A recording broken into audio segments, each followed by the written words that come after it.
Hello everyone, my name is Jennifer and welcome to BestKeptPlans. Today's video is going to be a budget with me for the paycheck that I will be receiving on June 6th, 2024 using the printable version of the Budget by Paycheck workbook from the Budget Mom. If you're interested in seeing that, please stick around.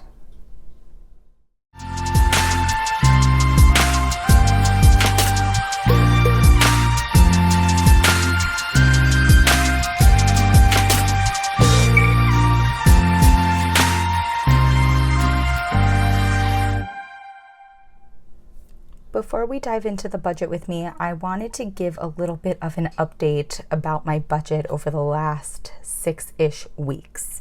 So I have not actively been using the Budget by Paycheck workbook or method since about mid-April.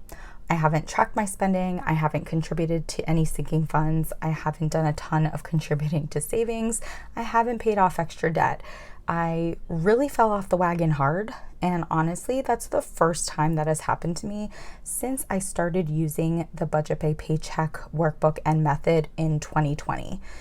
With the start of June, I wanted to get back on track again, and so this first budget with me is going to be some of my normal budgeting, but also it's going to be some of me catching up given that I haven't been doing the things that I should have been doing in the last 6 weeks. So starting in our monthly spread, I do have all of my bills filled in, all of my savings challenges filled in, and this paycheck that I'm receiving on the 6th is going to be used to pay all of my bills in orange. And this one here is actually an error. I accidentally put a line there instead of the 7th, so it's really just 3 things. So let's move forward to the paycheck budget trackers so we can look at this in more detail. Starting off in the inflow section, I am budgeting my inflow for my full-time job only at $3,200. And in terms of our bills or fixed expenses, we have Spotify, which I'm budgeting at $15, Kindle Unlimited, I'm budgeting at $15, and then Netflix, I'm budgeting at $20. All of that added up does equal $50, and if I subtract that from the $3,200 I was budgeting my income to be, I am left with $3,150, which I'm bringing down to the variable expense section. Now this is where we budget for things we know we're going to have to spend money on, but it's not a set amount of money. I always have the same categories and the same budgeted amounts here, and that's groceries $200, eating out $100, gas $75, and miscellaneous $175. All of that added together does equal $550, and if I subtract that from the $3,100 we were left with after bills, we have $2,600 to bring over to the sinking fund section. Now, the last time I contributed to sinking funds was my first paycheck of April 2024, and I actually went ahead on all of my envelopes and put in my deposits for my second paycheck in April, but then never actually deposited the money in. So with this paycheck, we're basically putting in the cash that I was supposed to put in with my second paycheck in April, because after that, we're no longer going to have to contribute to any of my sinking funds that have a savings goal. So Christmas is getting $142, which is going to get it to goal. Car insurance and taxes is going to get $120, which is going to get it to goal. And then the rest of these are really just my rolling sinking funds, which don't have a monetary goal, which I'm always going to contribute to no matter what. So household is going to get 20, giving is getting 50, home maintenance is getting 100, baby is getting 30.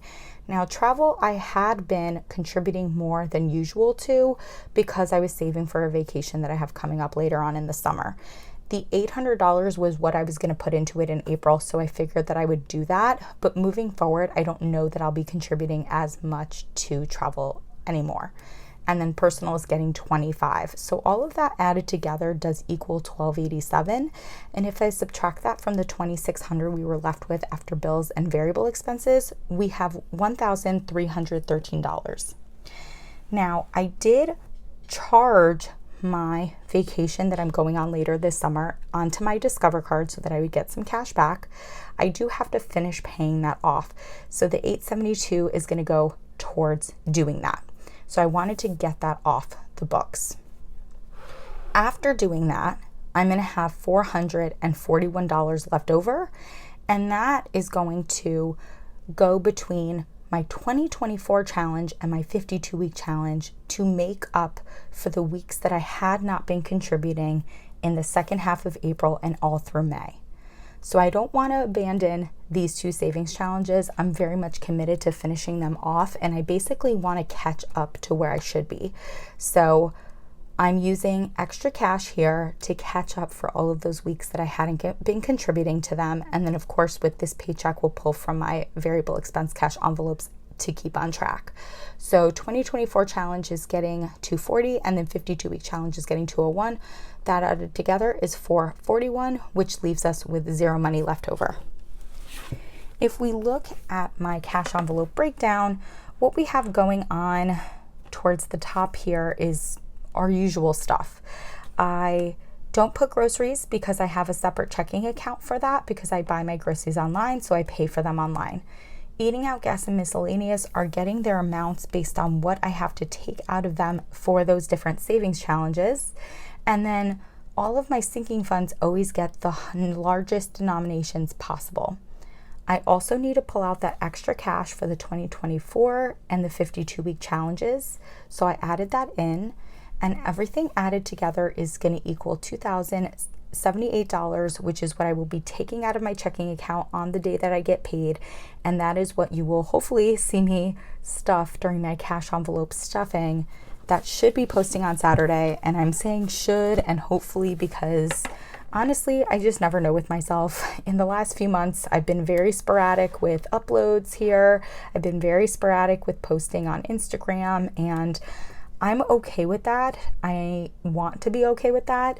So I'm hoping for a cash envelope stuffing on Saturday, but if that doesn't happen, it doesn't happen. I do hope that you all enjoyed this budget with me. If you have any questions about the Budget by Paycheck workbook or method, please don't hesitate to put them down below. And as always, everyone, please be safe. Bye-bye.